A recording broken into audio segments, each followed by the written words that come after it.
अरे रानी, आप यहाँ खड़ी ना हो, इधर आए। हाँ बेटी। आराम से। बेटी मुझे मेरी ब्लड प्रेशर की मेडिसिन दे दो जरा। ये ले नानी। शुक्रिया बेटी।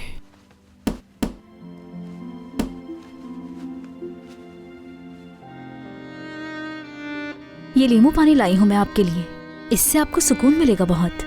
शुक्रिया सबा। शुक्रिया तुम्हारा। डॉक्टर को कॉल करूं अगर आप कहें तो? नहीं बेटी, इसकी जरूरत नहीं, दवाई खा ली है मैंने, ठीक हो जाऊंगी। ठीक है, अगर कुछ भी चाहिए हो आपको मुझे बुला लीजिएगा।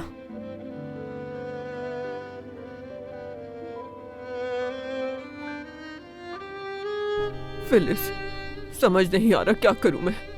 तूबा मेरी बेटी अपने कमरे में अकेली रो रही है बुरी तरह। नानी, हमें किसी तरह वो दरवाजा खोलना होगा।